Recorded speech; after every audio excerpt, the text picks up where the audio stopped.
Selamat malam dulu lah. Selamat malam, Bang. Selamat malam. Ya, silakan, Bang. Ya, jadi mau apa ya? Memperjelas saja yang tadi. Jadi yang pertama, yang di agama Buddha itu sebetulnya Buddha itu tidak di kuburan, tapi jadi abu. Jadi seharusnya Buddha itu ketika meninggal itu dia dikremasi. Ya, itu satu poin. Bukan itu, Bang, tadi. Tadi itu kita membahas tentang sosok karena yang membawa atau yang mengajarkan agama Buddha itu kan Siddhartha Gautama. Ya, saya Oke. mau kasih sedikit keterangan sedikit ya. Jadi Siddhartha Gautama itu ketika lahir diberi nama Siddhartha. Oke. Gautama itu artinya pertapa. Oke. Jadi Siddhartha Gautama itu artinya pertapa Siddhartha sebetulnya. Oke, lanjut Bang. Oke. Jadi Siddhartha itu dia itu adalah seorang pertapa. Awalnya pangeran, kemudian dia melepas kepangeranannya itu dan masuk ke hutan dan bertapa. Oke, bertapa. Baik. Itu mirip-mirip dengan Muhammad, Bang. Karena Muhammad itu pernah juga dia dalam hidupnya, dalam pencarian hidupnya, dia itu juga pergi ke sebuah gua. Dia bertahanus di sana. Tahanus itu ya mirip-mirip kayak bertapa itulah. Bertahanus artinya dia menyendiri di sana, mencari sebuah makna begitu. Memikirkan sesuatu begitu. Baik. Seperti itu. Nah, Oke, nah, itu ya saya oke. tidak mau bahas yang itu ya. Oke, baik. Kita bahas Buddha aja ya. Oke. Nah, pertanyaannya itu begini, Bang. Apakah Siddhartha Gautama itu dia itu sudah meninggal? Jadi kalau di agama Buddha istilahnya parinibbana. Parinibbana. Kalau meninggal menurut saya iya. Oke, meninggal. Nah, setelah dia meninggal itu, apakah dia itu bangkit? Sebetulnya tujuan akhir dari agama Buddha justru tidak bangkit, Bang. Jadi begini, Bang. Konsep di agama Buddha itu Bukan, kan ada namanya. kita nggak bicara konsep dulu, Bang. Kita nggak bicara konsep. Apakah Siddhartha Gautama bercerita? Apakah Siddhartha Gautama bercerita tentang apakah ada kehidupan setelah kematian?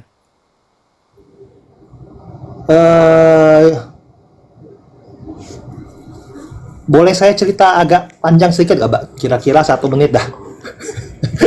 Jadi, Silakan. yang pertama dalam agama Buddha itu konsepnya adalah reinkarnasi, Bang. Dalam agama Buddha konsepnya reinkarnasi. Jadi selama belum mencapai pencerahan, semua makhluk itu, baik ya manusia, hantu, nyamuk, kucing, itu semua akan bolak-balik terlahir di 31 alam kehidupan. Oke. Dari mana dia? Oke. Sebentar, sedikit lagi. Jadi tujuan dari agama Buddha itu adalah keluar dari lingkaran samsara itu, keluar dari apa namanya lahir mati tadi, lahir mati tua sakit. Oke. Pertanyaan saya berikutnya. Jadi Buddha itu menurut Buddha dia itu sudah keluar dari lingkaran samsara itu, jadi dia tidak lahir, tidak tua, tidak sakit, tidak mati lagi. Oke. Dan Oke. maka dari itu dia terbebas dari penderitaan.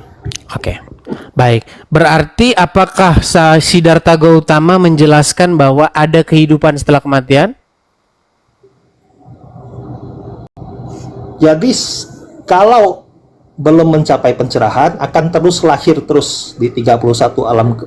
Berarti ada kehidupan setelah kematian? Betul. Oke, jadi dia mengatakan ada kehidupan setelah kematian. Nah, pertanyaannya sekarang, ketika Buddha meninggal, apakah dia bangun lagi?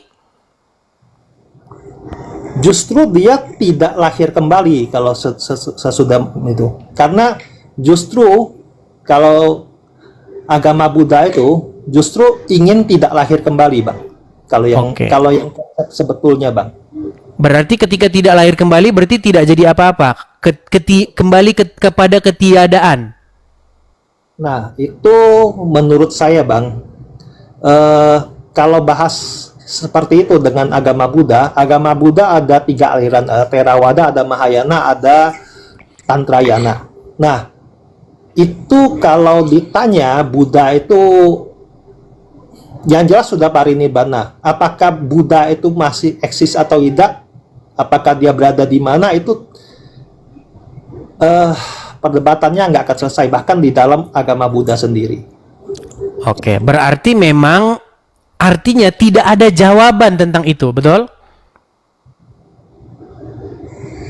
Jadi ketika Buddha mencapai pencerahan, itu dia ada satu kata-kata yang saya juga masih agak berusaha mencoba memahami. Jadi dia bilang,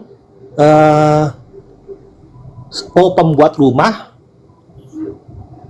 aku telah melihatmu dan yang rumahnya sudah runtuh. Maksud dari dia itu adalah dia itu sudah melihat ilusi bahwa diri itu adalah suatu aku gitu. Dan karena itu dia terbebas. Jadi dia sudah tidak lagi menganggap yang seharusnya bukan diri itu sebagai diri. Bingung ya Bang ya?